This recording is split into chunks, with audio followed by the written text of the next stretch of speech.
E a igreja é mal vista também por isso. Né? O falso profeta tá lá, arrebanhando, como a gente viu notícia hoje aí, um monte de gente presa pro sistema criminoso. Tal. Aí você vê lá o cara que tá fazendo tudo direitinho, aí o mundo, o bairro, a sociedade tem ódio dele. Como pode, né? Não, peraí. Qual que é o inimigo desse cara? Estão comparando ele com o estelionatário, estão comparando ele. E isso é um problema, sabe? Porque a Bíblia diz, se vós mordei-vos uns aos outros, quem sobrará? Quando a gente entende que a igreja,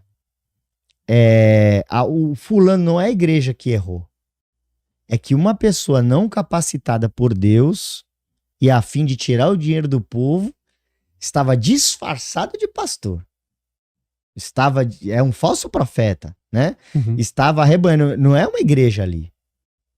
Ali era uma comunidade. Eu tenho certeza, uma comunidade não, uma facção. Não, as pessoas que estão lá dentro, não pode dizer que são igreja ou não são igreja, mas era uma associação ali. Uhum. Existia um grupo de pessoas ali. Essas pessoas estavam sendo enganadas. Mas por que elas estavam sendo enganadas também? Porque elas estavam atrás daquela mercadoria fácil. Não é o evangelho da cruz, que o próprio Filho de Deus foi crucificado em favor de outras pessoas. Aí hoje eu não posso cobrar de você de sacrificar por alguém. Não, pago o preço. Não, mas eu tenho que aproveitar a minha vida. Não, pago o preço por alguém. Isso é amar. Como que eu vou falar de amor se eu não tenho cuidado de ninguém, se eu não estendo a mão para ninguém? Porque tem gente que fala que é amor, ir lá no semáforo e dá uma moeda pro cara. Fala que é amor, levar pro morador de rua a marmita. E é só isso que é amor. Isso também é amor. Também, né? Mas não é só isso, não. É só isso. Faz a barba do sujeito, dá uma roupa pra ele, dá uma oportunidade de emprego pra ele, estende algo mais do que... Porque aquela ilusão da falsa caridade. Não, eu já fiz o meu papel, eu já ajudei aquele próximo. Que isso? Né? E a doação pra Cristo, pro evangelho, ou não precisa mais disso? Meu Deus. Porque se fala muito disso, né? Isso foi pros profetas no passado. Hoje em dia, você vive a sua vida da melhor forma que você puder, que tá bom. Então, hoje eu percebo que a falta de fé de muitos enaltecem aquela pessoa que foi ferida dentro de alguma igreja, porque você sabe que tem muitos. Tem muito falso pastor, falso profeta, falso líder, arrebanhando pessoas para Deus sabe para onde, né? Porque às vezes a pessoa é inocente, só que aí pega um espertalhão também e aí aproveita essa deixa para levar a pessoa para o buraco. Né? A Bíblia perde o valor. Eu acho lindo quando uma pessoa mostra um argumento bíblico que faz a gente pensar, pô, eu falei bobagem. Né? Uma vez eu falei uma bobagem pro irmão da igreja. Acontece. Eu falei, não, irmão, isso não tá escrito na Bíblia, não. Porque realmente aquele texto, cara, sabe quando você... Isolado, tal, não conhecia. Sumiu, Não, você já leu várias vezes, uma coisa boa. Eu falei, não, irmão, não é isso não. Sabe quando dá aquele branco? Aí a irmã falou, não, mas tá na Bíblia. Na Bíblia, varão. Certeza? Tá na Bíblia. Eu falei, nunca vi, não. E a pessoa me mostrou na Bíblia. Eu falei assim, poxa, eu reconheço. Você falou ensinável, lembra no começo? Ensinável, sim. A igreja não é perfeita. Porque eu acredito que a igreja perfeita vai ser a que vai vindo do céu, né? Não a que sobe. Não é a que vai estar no céu lá. Mas você entende que as pessoas não dão essa chance para a igreja? Eu entendo. A pessoa pode ser transformada e ela pode errar e se levantar. Mas a igreja não pode ter uma falha que a pessoa julgar errado. Então, quando a gente entende que vive pela fé, a gente para de ver o pecado na vida dos outros, para de ver os erros dentro da igreja e começa a ver a obra restauradora da fé. Isso. Né? Pela fé a pessoa se levanta, continua lutando. Primeiro que a igreja, ela nunca vai ser perfeita porque ela é composta por pecadores, né? Então não tem nem como, não existe possibilidade alguma disso.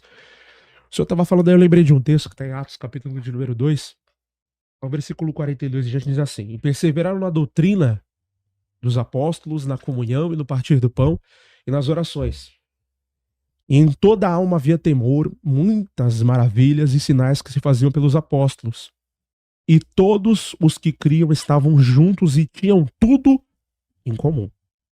Existem pessoas dentro da igreja que é como o senhor falou, elas só pensam em si mesmas. Elas só pensam em si mesma, o meu dinheiro, o meu carro, a minha família, o meu lar, se aqui tá todo mundo se alimentando bem. Só que a igreja primitiva, a verdadeira igreja de Cristo, ela é uma igreja que tem tudo em comum. Eu tenho 2 pães, o senhor não tem nenhum, então o senhor não tem nenhum. Então temos 2 pães. Esse é o pensamento da igreja primitiva, que eu costumo dizer, né, que de fato é a igreja do reino. Existem 2 igrejas, a igreja da religião e a igreja que tem a visão do reino. É totalmente diferente. Sim. Então, durante a vida, nós vamos nos deparar com muitas igrejas que são as igrejas da religião. A igreja da religião tá preocupada com tudo, menos com a sua alma. Tá preocupada com tudo, menos com você. Te vê como um número, não como uma alma. É uma igreja que te vê como ferramenta, e não como alguém que precisa ser tratado, que precisa ser cuidado, que precisa de ajuda. Existem pessoas dentro da mesma igreja, que quando termina o culto, vai pra pizzaria. Na mesma igreja tem uma pessoa que vai para casa e não tem uma mistura para pôr no prato. Isso me incomoda muito. Porque quando eu olho para a igreja de Atos dos Apóstolos, eu vejo uma igreja que é unida. Eu vejo uma igreja que, não, se você não tem, tá aqui, eu vou tirar do meu corpo, essa aqui é para você. Cara, eu tenho dificuldade até com cantina, sabia? Eu entendo, porque, exatamente, existem pessoas que vão colocar a cadeirinha lá do lado da cantina e vão se esbanjar. Contrapartida vai ter alguém que, poxa, eu queria... Aquele pai com 4 filhos que não tem dinheiro pra comprar. Eu já passei por isso, eu falo isso sem nenhuma vergonha, porque foi um tempo que passou.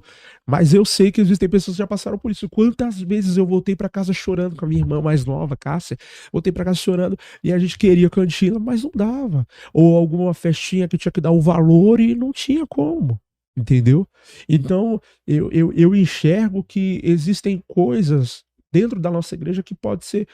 eu não me tenha por abusado assim, mas existem coisas que podem ser alteradas à igreja primitiva, alteradas ao original, sabe? Alteradas ao original. Porque a igreja, ela foi passando tanto pela mão do homem... Voltar ao original. Voltar, isso. Retornar, sabe? Eu acho que a gente precisa voltar, a gente precisa olhar para trás, porque existem coisas que ficaram lá atrás na igreja que seriam muito bom se fossem utilizadas ainda hoje. Ainda hoje.